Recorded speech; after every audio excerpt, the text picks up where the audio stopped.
Welcome dear students. Board की examination नजदीक है आप लोगों की, लेकिन टेंशन लेने की जरूरत नहीं है। एचआर सर के साथ आप क्लास देखेंगे, जो जो प्रश्न मैं आप लोगों को बताऊं उन प्रश्नों को लिख लेंगे और जो मैं बोल लूं वैसे आप बोल लेंगे। कोई भी प्रश्न आपकी बोर्ड की एग्जामिनेशन में गलत नहीं होगा। प्रश्न इसी क्लास में से बनने वाले हैं, जो मैं बताऊं वो प्रश्न आपके बोर्ड की एग्जामिनेशन में पूछे जाने वाले हैं। ठीक है, इसलिए क्लास को ध्यान से देखेंगे, पूरी देखेंगे, बार बार देखेंगे ताकि आपके याद हो जाए। देखिए, पहला महत्वपूर्ण प्रश्न, आपने पेपर खोला, बोर्ड की एग्जामिनेशन में बैठ गए, एचआर सर के पास हाथ पढ़ के गए हो, आपने बोर्ड पेपर खोला और पेपर में प्रश्न देखे। पहला प्रश्न क्या आ गया कि नर व मादा युग्मक का नाम लिखिए। यह प्रश्न आपको मिल गया। देखो ध्यान से, देखो पहले प्रश्न को ध्यान से देखना है। नर व मादा युग्मक का नाम लिखिए, ऐसा प्रश्न आ गया। नर व मादा युग्मक का नाम लिखिए। अब प्रश्न ये भी आ सकता है क्या कि नर जननांग व मादा जननांग का नाम लिखिए।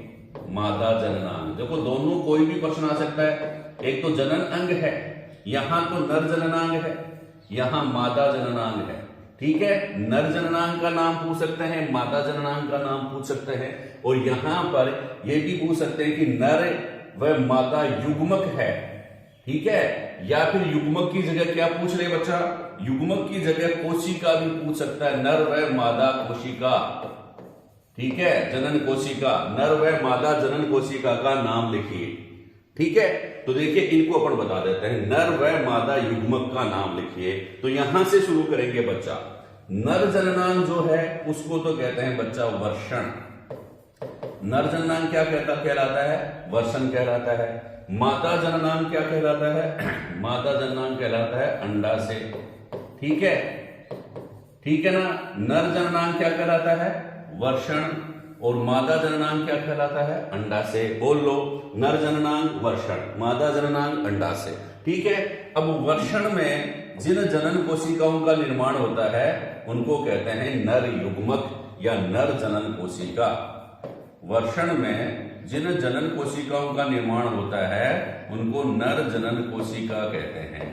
और अंडाशय में भी जनन कोशिकाओं का निर्माण होता है।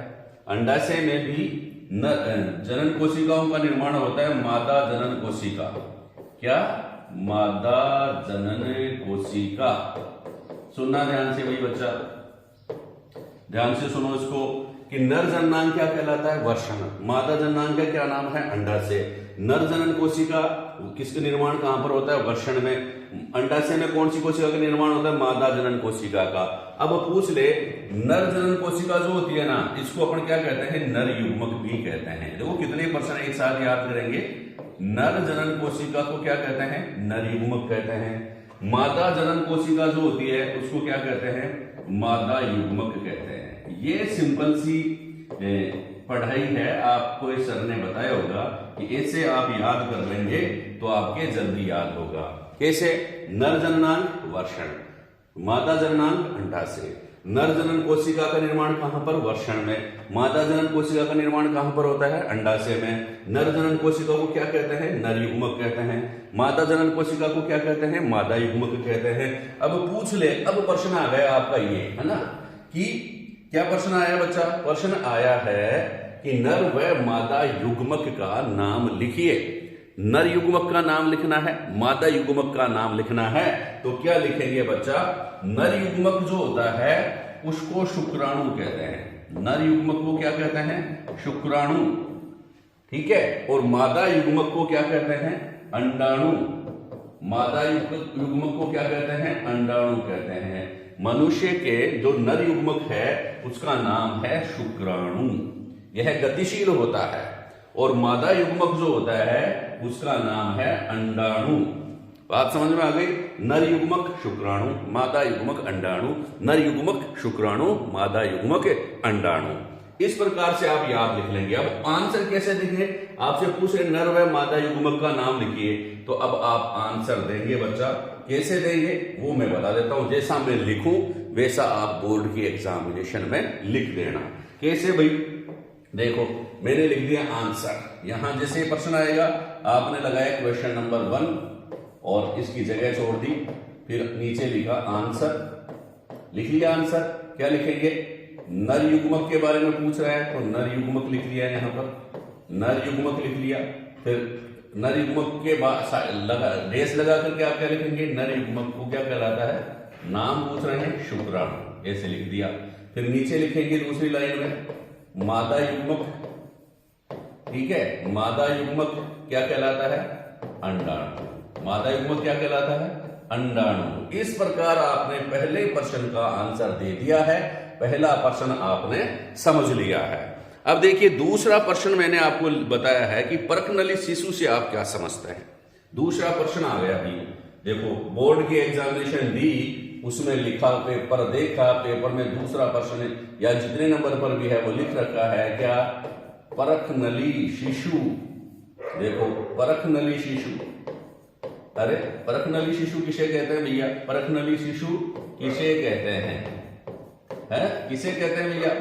बताओ देखें, प्रश्न आ गया परखनली शिशु किसे कहते हैं। कई स्टूडेंट लिख देते हैं, सीधे साधे स्टूडेंट्स होते हैं ना, वो लिख देते हैं सो शिशु जो परखनली में फंसा हुआ है उसको अपन क्या कहते हैं? परखनली शिशु कहते हैं। देखो आंसर गलत है। कैसे लिखेंगे भाई परखनली शिशु क्या होता है? देखिए परखनली, देखो पहले तो क्या होती है, परखनली का डायग्राम बना देता हूं।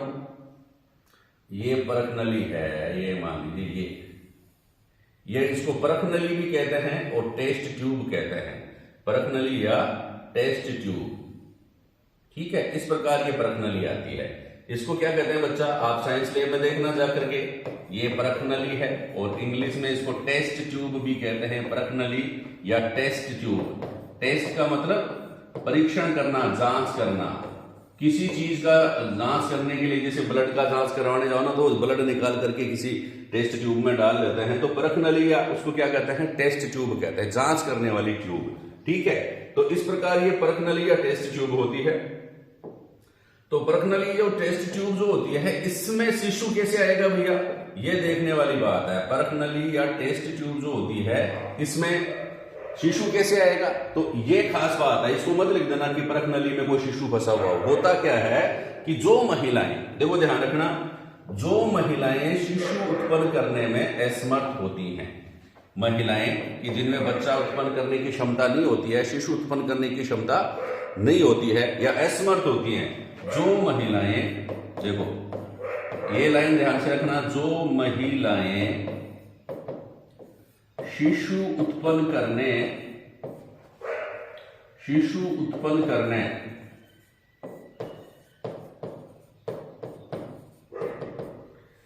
में असमर्थ होती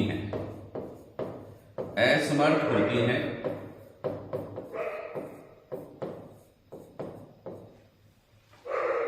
उनमें क्या होता है कि उनके अंडाणु व शुक्राणु, उनका तो ले लेते, उनके अंडाणु का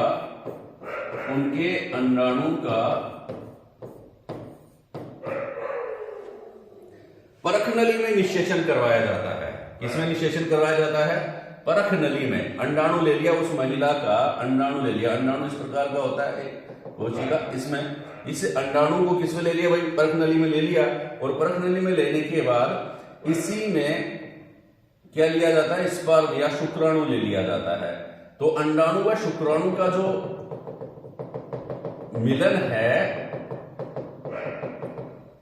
वह किसमें करवाया जाता है? परखनली में, उचित माध्यम में। उचित माध्यम का मतलब जो अंडवाहिनी में माध्यम होता है वैसा ही माध्यम यहां पर रखा जाता है। अंडवाहिनी या फैलोपियन ट्यूब, अंडवाहिनी या फैलोपियन ट्यूब, जहां पर निषेचन की क्रिया होती है, ठीक है। तो परखनली में निषेचन करवाया जाता है। निषेचन करवाने के बाद फिर 7 दिनों बाद लगभग इसको कहां पर स्थापित कर देते हैं? मादा के या उस महिला के गर्भाशय में, मादा के गर्भाशय में स्थापित कर देते हैं। इस प्रकार परखनली में निषेचन से बने शिशु को क्या कहते हैं अपन? परखनली शिशु कहते हैं। क्या कहते हैं? परखनली शिशु कहते हैं। सिंपल सी परिभाषा आप लोगों को लिखा देंगे। क्या है पर सिंपल सी परिभाषा? परखनली शिशु किसे कहेंगे? कि जो महिलाएं शिशु उत्पन्न करने में असमर्थ होती हैं, उन महिलाओं के अंडाणु का निषेचन परखनली में करवाया जाता है। परखनली में निषेचन करवाने के बाद उस युग्मनज को किसमें स्थापित कर देते हैं? मादा के गर्भाशय में स्थापित कर देते हैं। इस प्रकार जो शिशु उत्पन्न होता है इसको हम क्या कहते हैं? परखनली शिशु कहते हैं। लिखेंगे कैसे? देखो, परखनली शिशु की सिंपल सी परिभाषा आपने देख लिया, प्रश्न नंबर 2 आ गया है, क्वेश्चन नंबर 2 लिख दिया कॉपी में। अब इसका आंसर लिखेंगे। देखो, ऐसा शिशु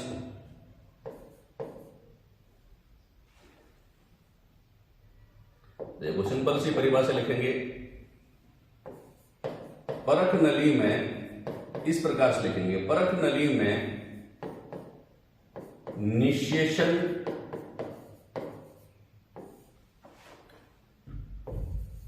करवाने के बाद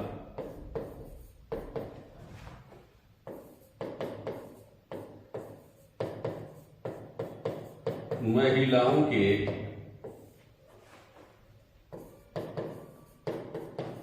गर्भाशय में, परख नली में निषेचन करवाने के बाद महिलाओं के गर्भाशय में युग्मनज को स्थापित करने से जो शिशु उत्पन्न होता है, जो शिशु उत्पन्न होता है उसे हम क्या कहते हैं? होता है उसे परखनली शिशु कहते हैं। उसे परखनली शिशु कहते हैं।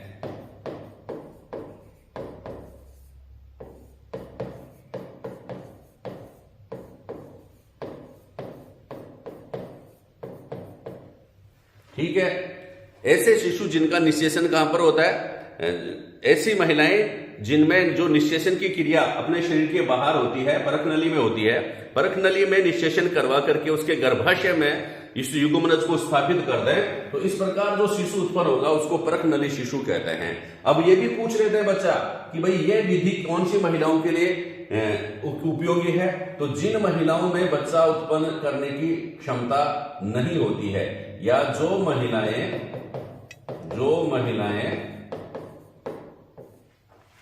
या पुरुष भी लिख सकते हैं, जो महिलाएं या पुरुष शिशु उत्पन्न करने में असमर्थ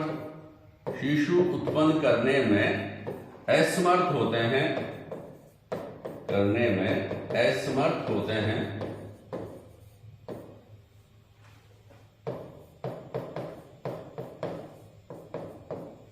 उनके लिए यह विधि बहुत उपयोगी है। उनके लिए यह विधि बहुत उपयोगी है। विधि बहुत उपयोगी है, ये लिख सकते हैं भैया। बोर्ड के एग्जामिनेशन में आप लोग लिखेंगे परखनली शिशु किसे कहेंगे?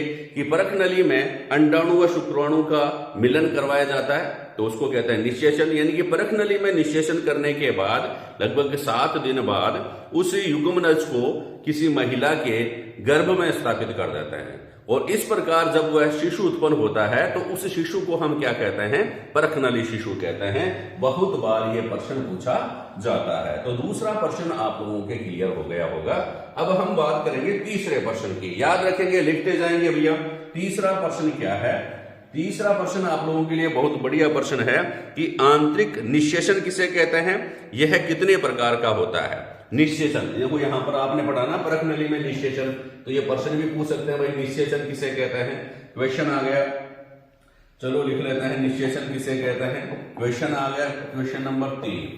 प्रश्न क्या आ गया? निषेचन किसे कहते हैं? निषेचन, जल्दी जल्दी लिख लो भाई, निषेचन किसे कहते हैं? ठीक है, यह प्रश्न आ गया। यह कितने प्रकार का होता है?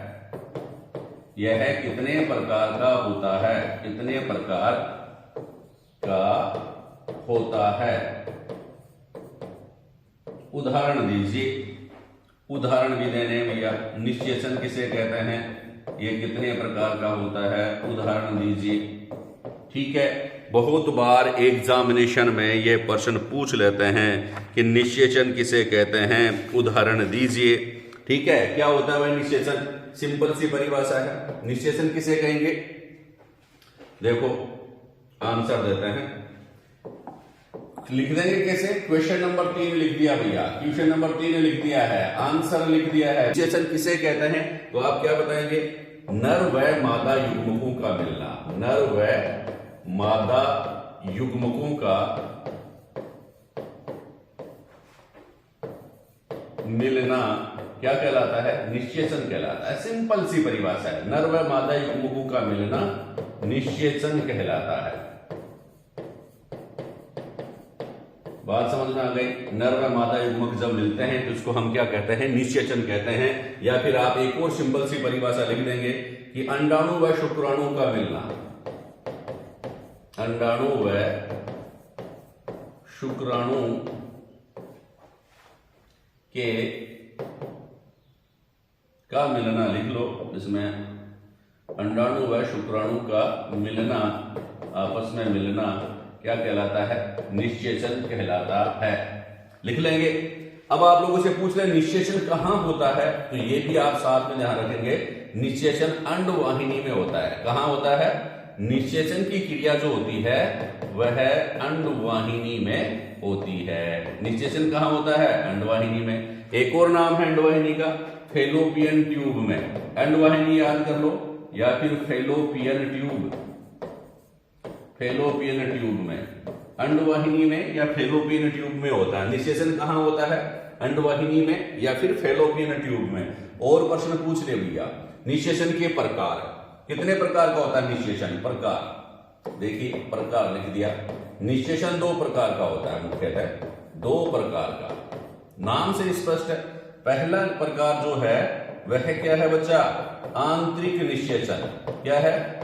आंतरिक निषेचन। आंतरिक निषेचन किसे कहते हैं? जब निषेचन की क्रिया मादा शरीर के अंदर होती है तो इसे हम आंतरिक निषेचन कहते हैं। लिख देंगे आंतरिक निषेचन में क्या? कि जब निषेचन की क्रिया, जब निषेचन की क्रिया मादा शरीर के, जब निषेचन की क्रिया मादा शरीर के अंदर होती है, जब निषेचन की क्रिया मादा शरीर के अंदर होती है तो इसे आंतरिक निषेचन कहते हैं। तो इसे आंतरिक निषेचन कहते हैं। ठीक है, लिख देंगे सिंपल सी परिभाषा। जब निषेचन की क्रिया मादा शरीर के अंदर होती है तो इसे आंतरिक निषेचन कहते हैं। लिख लो, जब निषेचन की क्रिया मादा शरीर के अंदर हो तो उसको आंतरिक निषेचन कहते हैं। उदाहरण लिख लो भैया, एक एक दो दो उदाहरण देना जरूरी है। उदाहरण जो है मनुष्य है, मनुष्य में आंतरिक निषेचन पाया जाता है। मनुष्य, ठीक है, गाय, मुर्गी, इन सब में क्या पाया जाता है बच्चा? आंतरिक निषेचन पाया जाता है। आंतरिक निषेचन किसे कहते हैं? जब निषेचन की क्रिया मादा शरीर के अंदर होती है तो इसे हम क्या कहते हैं बच्चा? आंतरिक निषेचन कहते हैं। फिर और देखिए, एक और निषेचन है भाई, कौन सा? बाह्य निषेचन। क्या लिख देंगे डेफिनेशन बाह्य निषेचन में? जब निषेचन की क्रिया मादा शरीर के बाहर होती है तो उसको अपन क्या कहते हैं? बाह्य निषेचन कहते हैं। क्या लिखेंगे? बाह्य निषेचन। देखो, नंबर 2 लिख देंगे बाह्य निषेचन। पहला हो गया आंतरिक निषेचन, दूसरा क्या हो गया? बाह्य निषेचन। बहुत इंपॉर्टेंट क्वेश्चन है बच्चा, एग्जाम में पूछा जाएगा। बाह्य निषेचन किसे कहेंगे? क्या लिखेंगे? सिंपल सी परिभाषा, जब निषेचन की क्रिया, लिख लो, जब निषेचन की क्रिया, जब निषेचन की क्रिया मादा शरीर के, मादा शरीर के बाहर होती है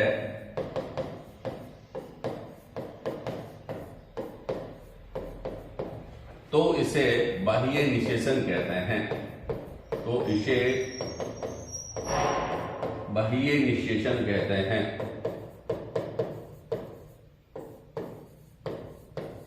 जब निषेचन की क्रिया मादा शरीर के बाहर होती है तो इसे बाह्य निषेचन कहते हैं। बहुत बार एग्जाम में प्रश्न आता है। एग्जाम्पल क्या है? मछली है, मछली में बाह्य निषेचन पाया जाता है। नंबर 2 स्टार फिश जो है, स्टार फिश, इसमें भी बाह्य निषेचन पाया जाता है। नंबर 3 मेंढक, इसमें भी क्या पाया जाता है बच्चा, बाह्य निषेचन पाया जाता है। बहुत बार प्रश्न आते हैं, तो ये आपके गलत नहीं होने चाहिए। निषेचन किसे कहते हैं? अंडाणु व शुक्राणु का आपस में मिलना निषेचन कहलाता है, या फिर नर व मादा युग्मकों का मिलना निषेचन कहलाता है। बाह्य निषेचन, जब निषेचन की क्रिया मादा शरीर के बाहर होती है तो इसे हम बाह्य निषेचन कहते हैं, और जब निषेचन की क्रिया मादा शरीर के अंदर होती है तो इसे हम आंतरिक निषेचन कहते हैं। मनुष्य, कुत्ता, बिल्ली, गाय, भैंस, इनमें आंतरिक निषेचन पाया जाता है। मछली, स्टारफिश और मेंढक जो है उनमें किस प्रकार का निषेचन पाया जाता है? बाह्य निषेचन पाया जाता है। एक और महत्वपूर्ण प्रश्न आप लोगों के लिए, कौन सा प्रश्न हो गया? अब एक और महत्वपूर्ण प्रश्न है बच्चा, देखिए, अंडाणु प्रश्न लिख देते हैं, जरायुज व अंडपरजक जंतु किसे कहते हैं? जरायुज व, ये बहुत बढ़िया प्रश्न है, ध्यान से देख लो इस प्रश्न को, ये बोर्ड के एग्जामिनेशन में पूछा जाएगा। जरायुज व अंडपरजक, अंडप्रजक जंतु किसे कहते हैं? सिंपल सा प्रश्न है, अगर आपने याद किया है तो बहुत अच्छी बात है, वरना याद कर लो। जरायुज व अंडपरजक जंतु किसे कहते हैं? जरायुज व अंडपरजक जंतु किसे कहते हैं? कैसे लिखेंगे भैया? आंसर लिख दिया, प्रश्न नंबर लगा दिया, आंसर लिख देंगे। पहले जो पूछा है उसका आंसर देंगे। जरायुज लिख दिया मैंने यहां पर, तो जरायुज किसे कहेंगे? ऐसे जंतु, ऐसे जंतु, ऐसे जंतु जो शिशु या बच्चे उत्पन्न करते हैं, शिशु या बच्चे उत्पन्न करते हैं, उन्हें जरायुज कहते हैं। उन्हें, अब आप बहुत सारे उदाहरण बता सकते हैं इनके, इसलिए इनको लिखूंगा नहीं। उन्हें हम क्या कहते हैं? उन्हें जरायुज जंतु कहते हैं। जरायुज जंतु कहते हैं। किसे कहते हैं जरायुज जंतु? शिशु उत्पन्न करने वाले, शिशु या बच्चे उत्पन्न करने वाले जंतुओं को जरायुज जंतु कहते हैं। सिंपल सी परिभाषा है, शिशु या बच्चे उत्पन्न करने वाले जंतुओं को जरायुज जंतु कहते हैं या जरायुज कहते हैं। फिर आप लोगों से पूछ ले भाई, अंडपरजक किसे कहते हैं? अंडे देने वाले जंतुओं को अंडपरजक कहते हैं। अंडप्रजक जंतु किसे कहेंगे? अंडपरजक। अंडे देने वाले जंतुओं को क्या लिखेंगे? अंडे देने वाले, अंडे देने वाले जंतुओं को। ऐसे बोर्ड के एग्जाम में लिखते जाएंगे, आपके मार्क्स आते जाएंगे। अंडे देने वाले जंतुओं को क्या कहते हैं? अंडपरजक कहते हैं। अंडपरजक जंतु कहते हैं। अंडे देने वाले जंतुओं को अंडपरजक जंतु कहते हैं। ये बात आप लोगों को याद हो गई होगी। जरायुज जंतु व अंडपरजक जंतु। जरायुज जंतु किसे कहेंगे? ऐसे जंतु जो शिशु या बच्चे उत्पन्न करते हैं उन्हें जरायुज जंतु कहते हैं, और ऐसे जंतु जो अंडे देते हैं, अंडे देने वाले जंतुओं को अंडपरजक जंतु कहते हैं। सिंपल सी परिभाषा याद हो जाएगा, अंडे देने वाले जंतुओं को अंडपरजक जंतु कहते हैं। अब एक और प्रश्न देखिए, किशोर अवस्था या टीनेजर्स किसे कहते हैं? बहुत बढ़िया प्रश्न आता है। किशोर अवस्था, किशोर अवस्था या टीनेजर्स किसे कहते हैं? किशोर अवस्था, आपकी जो उम्र है ना वह किशोर अवस्था है। प्रश्न आ गया एग्जाम में, आपकी उम्र से संबंधित ही, आपको पता ही नहीं है मेरी उम्र के बारे में पूछ रहा है, आप क्या बताएंगे? प्रश्न क्या आ गया? ध्यान से देख लो प्रश्न को। प्रश्न आ गया किशोरावस्था, किशोरावस्था या टीनेजर्स किसे कहते हैं? टीनेजर्स किसे कहते हैं? बोर्ड के एग्जामिनेशन में प्रश्न आ गया भाई, किशोर अवस्था या टीनेजर्स किसे कहते हैं, तो आप लोग बता ही देंगे किसे कहते हैं। ठीक है, आपकी जो उम्र है ना वह किशोर अवस्था है, लेकिन बोर्ड की एग्जामिनेशन में लिखना क्या है? यहां लिखेंगे भाई आंसर, लिख दिया, यहां लिख दिया भाई किशोरावस्था।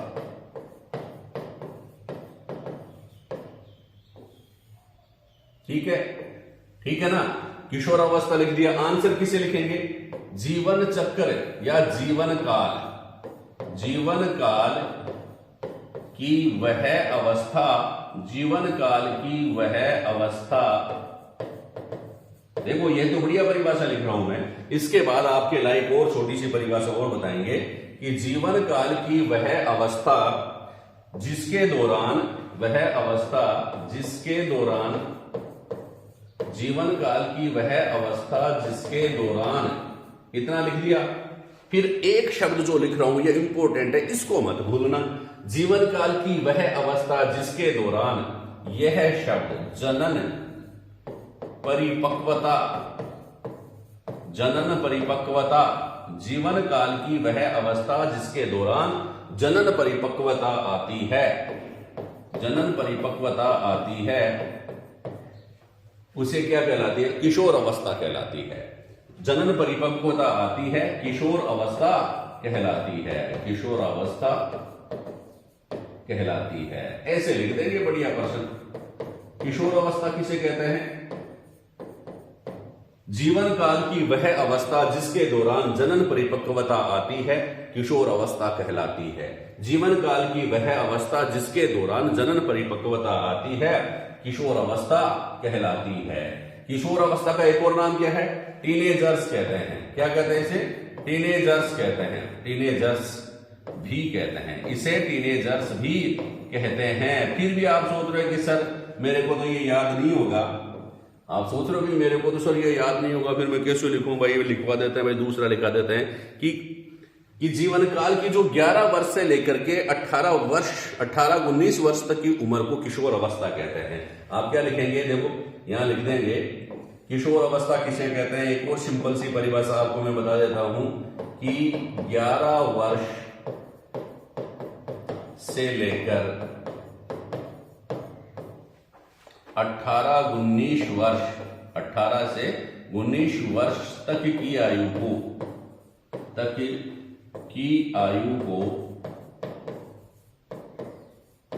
क्या कहते हैं बच्चा?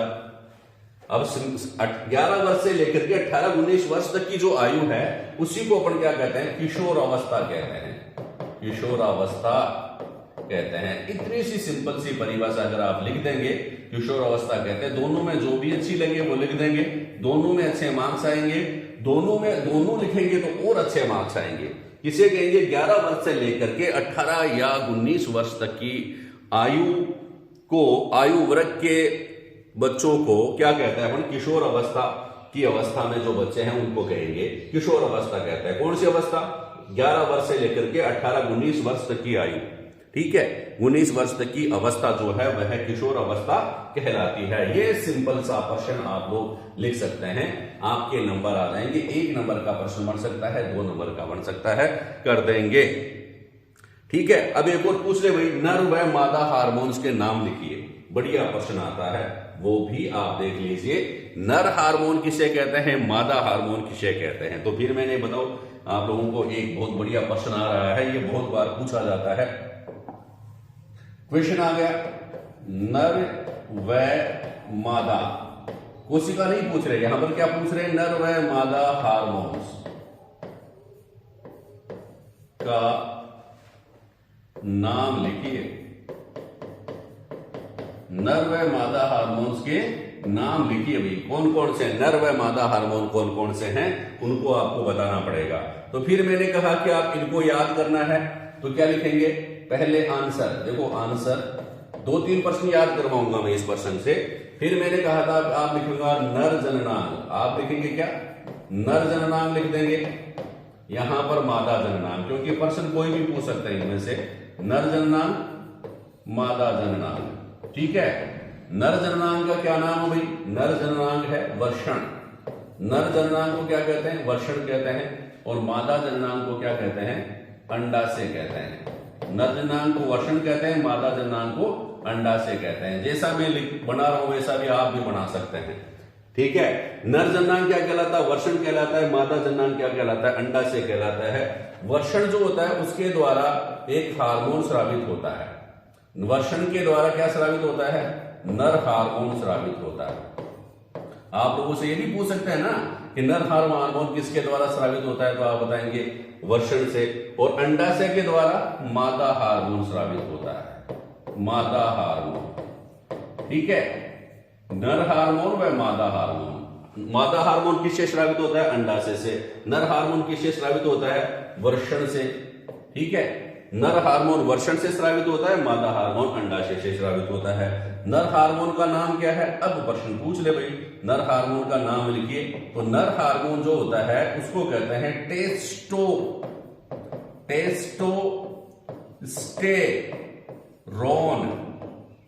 टेस्टोस्टेरोन। ये नर हार्मोन है बच्चा, टेस्टोस्टेरोन। और मादा हार्मोन को क्या कहते हैं? एस्ट्रोजन। क्या कहते हैं बच्चा? एस्ट्रोजन। नर हार्मोन टेस्टोस्टेरोन, मादा हार्मोन एस्ट्रोजन। कार्य लिखना पड़े कि नर हार्मोन का कार्य क्या लिखेंगे? कार्य एक एक लाइन का बताऊंगा आपको कि नरों में, या लिख देंगे नर में लिख लो। नर में द्वितीयक लैंगिक लक्षण, ये शब्द याद रख लेना बच्चा, द्वितीयक लैंगिक लक्षण। नर में द्वितीयक लैंगिक लक्षण उत्पन्न करता है। नर में द्वितीयक लैंगिक लक्षण उत्पन्न करता है। यह एस्ट्रोजन क्या करता है? इसकी देखो, एस्ट्रोजन का भी लिख देंगे। एस्ट्रोजन जो होता है मादा में द्वितीयक लैंगिक लक्षण उत्पन्न करता है। द्वितीयक लैंगिक लक्षण उत्पन्न करता है। इस प्रकार से आप लोग क्या कर सकते हैं बच्चा? इन प्रश्नों के आंसर दे सकते हैं। और भी बहुत सारे प्रश्न हैं, लेकिन उनको याद करेंगे अगली क्लास में। आप पढ़ते रहें, आगे बढ़ते रहें, याद करते रहें, टेंशन छोड़ें, HR सर से नाता जोड़ें। थैंक यू, धन्यवाद।